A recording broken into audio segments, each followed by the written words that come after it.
Good morning sa lahat. Tara mag-layout and design na tayo ng ating prayers for the GC guys. Using cellphone tayo. Today is 7 June 2024. Ang ating font ay EB Garamond. Size 12, text color ay neon blue. Highlight color is yellow. Naka-bold, naka-italic po yan. And then, from Family GC, yung mga gustong sumali sa Family GC guys, pakikontak yung aming founder, Harry B. De La Cruz, or yung mga admins, co-founder Moti, admins Roger Pacatang, at Eileen Samarin, Aiki Akma, Sara Golingan, Nanay Elsa sa Amerika at ang inyong lingkod, Ralph Lion Pag-Vlogs. Yung mga gustong sumali, i-add nyo lang dyan sa GC guys, and then i-confirm na yan ng mga admins. Basahin muna natin yung ating prayers kay Ralph Lion Pag-Vlogs. Paki-subscribe. May sleep Proverbs chapter 19 verse 20. Here it's anak sip musar, that thou mayest be wise, and thy accurate latter and future. So, basahin natin sa ating Biblia ayon sa ating lingwaheng naiintindihan guys. Ang Mishli is Kawikaan yan. Chapter 19 verse 20. Punta tayo sa verse 9 sa chapter 19 verse 20. Kawikaan chapter 19 verse 20. Dinggin mo at sundin ang payo sa iyo, at pagdating ng araw pakikinabangan mo. So yung akharit is future, pagdating ng araw. And then yung here it's dinggin mo at sundin. So payo guys is musar. So yan na yun. Basahin nyo na lang din sa inyong Biblia guys ayon sa inyong lingwaheng naiintindihan. Okay, kahit pa isa-isa may matutunan ka. Pero ang hindi ko talaga makakalimutan sa pinag-aaralan natin na is Hashim. Hashim is Yahweh. So dito naman tayo kay Princess Diane Channel. And call upon me in the day of trouble, I will deliver thee, and thou shalt glorify me. Psalms chapter 50 verse 15. So add natin yung kanyang YouTube account. Paki-subscribe. Punta tayo sa ating folder na screenshots. So hanapin natin doon. Kasi ini-screenshot ko yun guys. So doon natin hanapin sa folder na screenshots. Kung basta sa may mga folder yung ating graphics.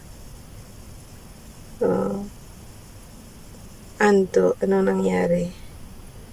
Plus tayo, image from photos, albums, screenshots, and then scroll down tayo. Okay, wala pa. So, andito siya sa pinakahuli.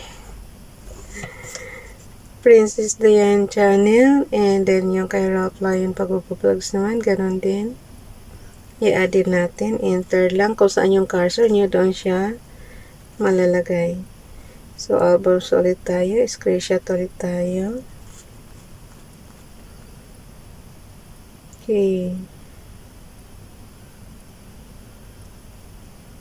Ralph Lion Pag-Vlogs.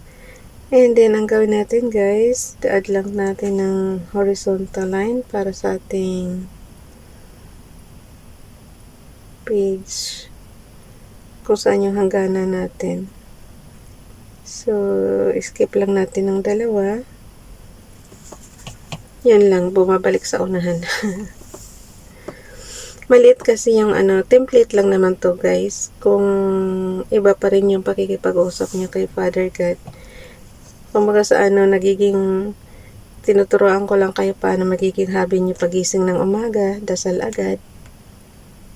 And then, dugtungan nyo na lang siya ng inyong ng inyong pansariling kahilingan. Yung mga may sakit, dapat ang hilingan natin is gumaling na. Ako matagal na ako nag-ano talaga dito sa tuhod ko. Kaya need na talaga natin ng pahinga guys.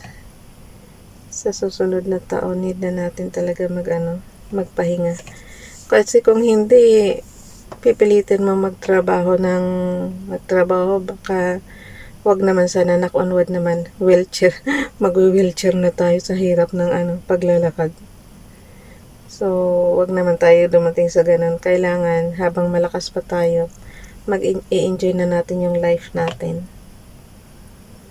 Tapos, punta na tayo sa ating slides apps. Basahin ko sa inyo yung ating i-repost prayers. Ito yung last year natin na prayers. Dinudugtungan lang natin ng panibago. So, inopen ko na yung 2024 June prayers for the GC. Diba sabi ko sa inyo, sinisave as ko lang yan into another file name. Kaya meron na tayong template na automatic. So, punta tayo sa slides number 7. And then, yan yung dati natin. Dugtong na natin yan bago.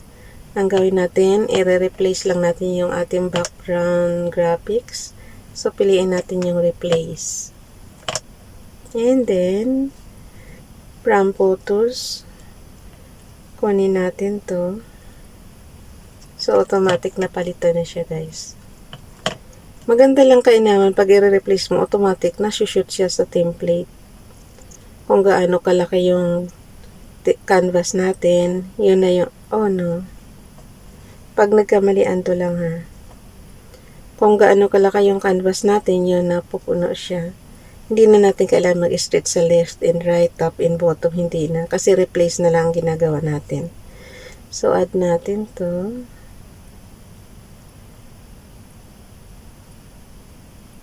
And then this one. Didikit lang natin. And then this one. Pag hindi mabasa ha, ano lang.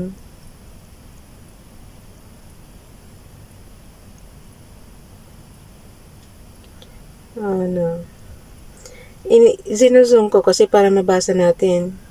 Ganun din ang gawin niyo mga ka-GC ko. Kasi nakita mo naman kahit anong zoom ko, maliit pa rin. Okay, Ronilo Legaspi Vlog. And when the chief shepherd shall appear, ye shall receive a crown of glory that fadeth not away. 1 Peter chapter 5 verse 4. Pakisubscribe Ronilo Legaspi Vlog.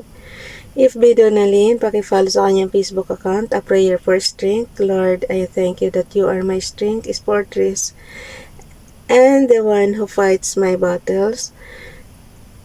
Gird my waist with your belt of truth, and secure my heart with your righteousness. May my feet be firmly planted on solid grounds as I walk in your shoes of perfect peace. Equip me with your faith, and shield me from the flaming arrows of the evil one.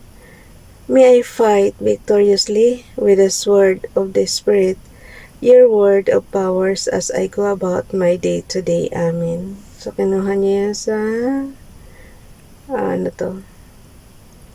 Hindi ko na mabasa. Sobrang liit na talaga. Dito naman tayo kay Princess Diane Channel. As it is written, there is none righteous, no, not one. Romans chapter 3 verse 10. Kaya nga sabi ko nga, lahat tayo makasalanan. Dito naman tayo kay Ralph Lion Pag-Vlogs. 07 June 2023, Exodus chapter 19 verse 9 to 11.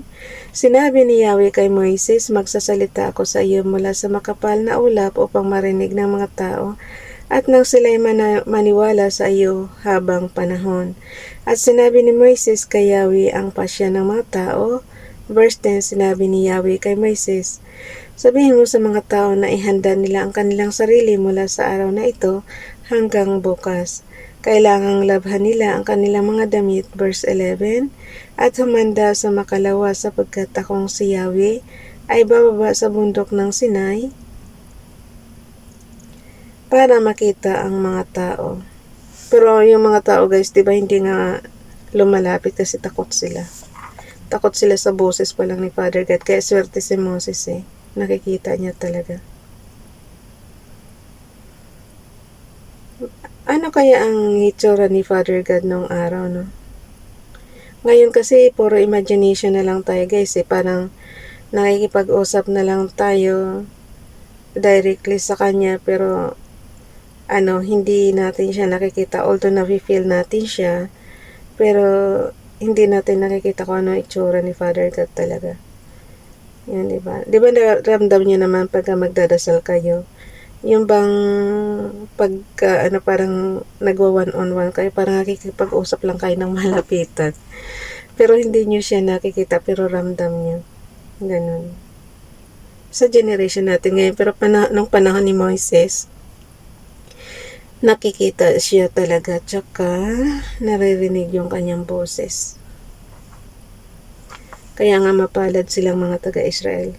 Tayo ba guys, saan kaya tayo nung mga panahon ni Moises? Bakit hindi tayo kasama sa history, sa libro nila na Bible? Tinatanong ko yung bansang Pilipinas ba kung nasaan. Ang pagkakaalam lang kasi natin, may mga naninirahan na ng mga ninuno na natin, tapos sinakop tayo ng Kastila, sinakop tayo ng, basta pagka, tatlo yung sumakop sa atin, una Kastila, almost 400 years, tapos Amerikano, tapos Japan, tapos binalik ulit yung independence natin ng mga Amerikano, ganon. Tapos, sana sa generation natin ngayon, wag na natin hiyaang may manakop pa sa atin kasi ang hirap naman ng ganyan. It happen. Bakit hindi ako makaano? Ayun. Daldal kasi ako ng daldal guys. Tapos habang gumagawa ako dito, nagdadaldal ako.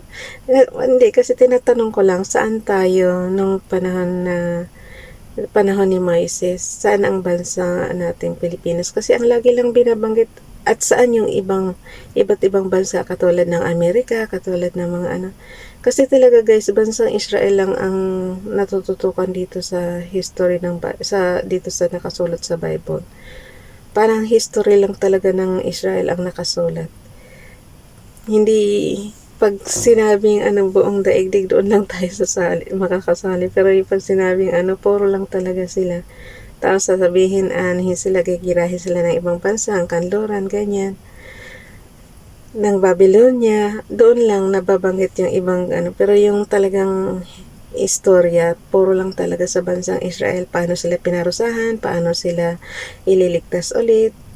Basta ang pagkakaalam ko lang lagi sa Bible, pinaparusahan sila pagka sumasamba sila sa mga Diyos-Diyosan.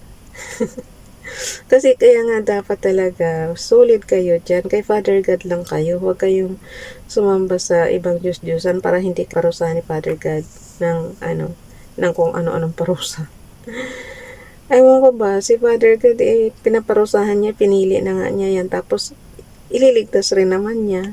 Parang siguro gusto lang niyang ng mga taong Israel na ako lang ang sambahin niyo, wala nang iba. Everyone, God bless.